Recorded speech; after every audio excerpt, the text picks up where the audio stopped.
Saya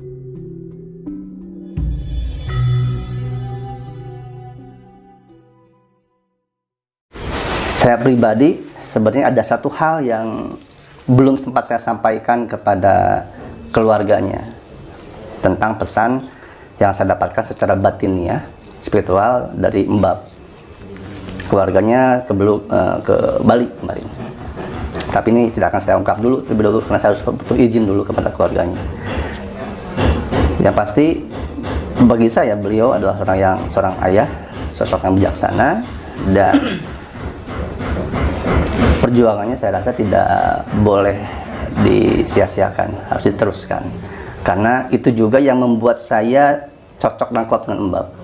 Jadi sebelum saya bertemu dengan Mbab, Mas, saya tuh dulu dikehendaki sama Tuhan itu melihat secara batiniah beberapa makhluk yang saya dari kecil. Saya hanya tahu sampai sebelum ketemu Mbab, saya hanya tahu itu jin, saya hanya tahu itu ini segala macam. Tapi ketika saya beranjak lebih dewasa lagi, saya merasakan energi mereka, hawanya gitu kan. Pokoknya ini makhluk apa? Dan Mbab yang bisa menjelaskan secara logika sainsnya, dan itu masuk di akal sehat. Jadi kalau bagi saya beliau adalah seorang, kalaupun bagi beberapa orang tidak percaya tentang beliau, yang apalah beliau seorang pendongeng semesta. Begitu. Tapi bagi saya pribadi, Mbab adalah sosok seorang ilmuwan, seorang penemu yang menyatukan, memadukan spiritualisme dengan intelektualitas dan bukti nyata. Seperti itu. Ketika meninggal usia berapa, Pak?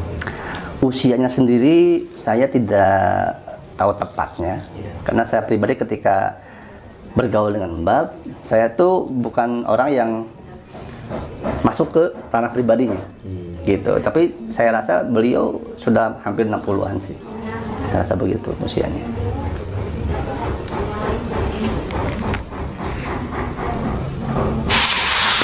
Untuk selanjutnya, sebagai seorang praktisi spiritual, khususnya di daerah Pasundan begitu, yang ingin coba kita gali dari Kang Reza, kira-kira kan ini banyak nih teman-teman yang pada belajar soal spiritual, supranatural begitu.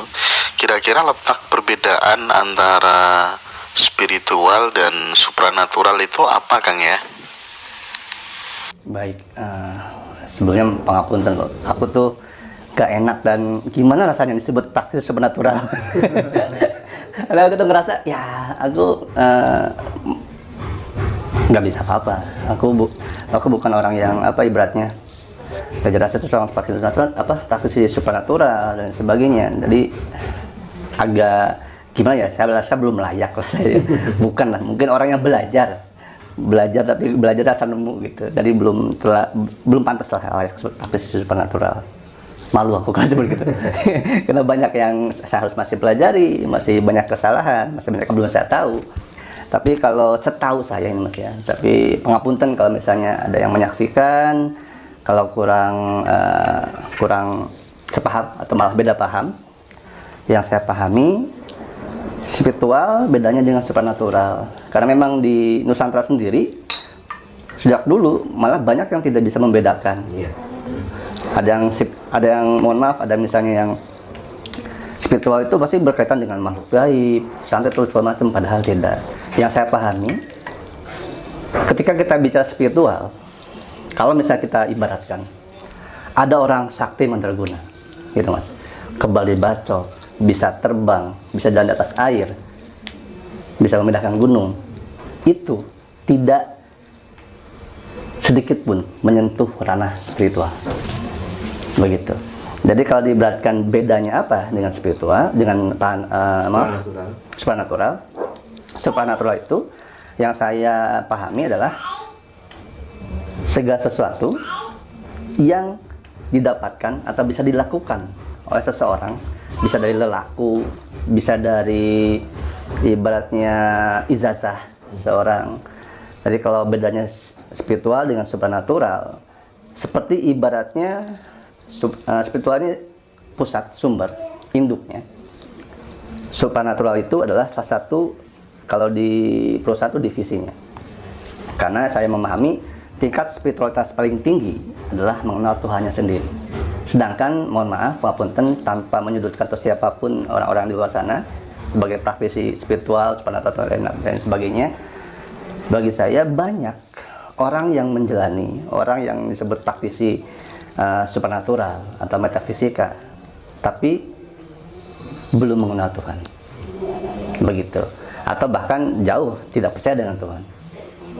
Mungkin itu bedanya yang saya bisa kemukakan. Nanti silahkan kembali dikaji lagi, diolah lagi apa yang saya sampaikan. Karena kalau saya sebutkan bedanya secara gamblang jelas, artinya saya mendoktrin yang menyaksikan. Artinya saya mendogma. Kita tuh harus bebas dari doktrin dan dogma. Jadi kita berpikir secara sehat, cakrawala pandangnya harus luas. Rasa itu paling dalam. Bicara rasa itu susah, Mas. Gitu. Orang sesakti apapun, kalau rasanya kena, jatuh dia.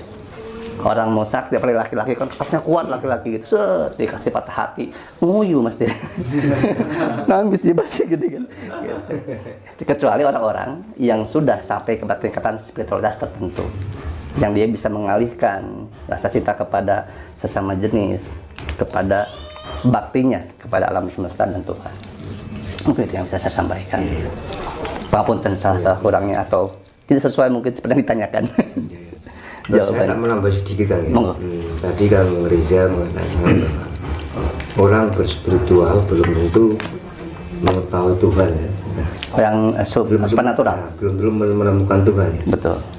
Adakah teman khusus bagaimana beliau-beliau ini agar bisa menemukan Tuhan? Kalau yang saya ketahui dan saya tapaki, karena saya tidak bisa berkata Mas kalau saya belum mengalami gitu. Iya. Dan yang saya ketahui bahwa ilmu itu sebenarnya satu, tapi yang membedakan adalah jalan kita mendapatkan ilmu, menemukan ilmu, dan menjalankan ilmunya. Jadi ketika treatment ini, mungkin treatment ini bisa berfungsi bagi saya, tapi belum tentu bagi Mas atau siapapun yang menyaksikan.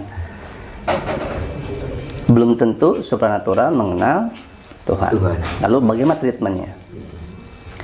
Saya dari kecil sama almarhum Bapak selalu diajarkan, jika kamu merasa kamu paling benar, maka kamu paling salah.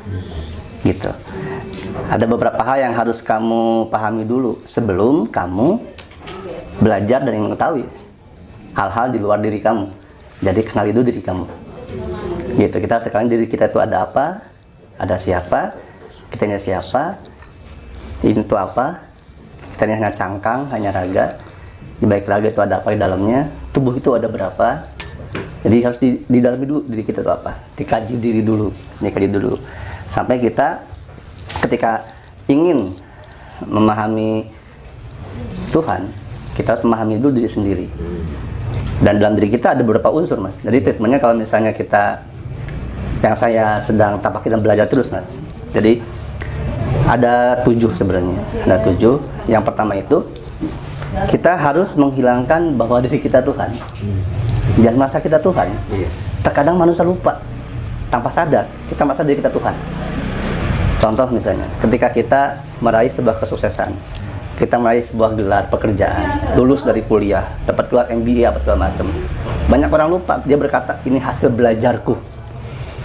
Ini karena aku belajar gigih, belajar giat. Loh, kok belajarku? Sebenarnya kan dia tidak tahu siapa yang menggerakkan, siapa yang mengizinkan. Gitu.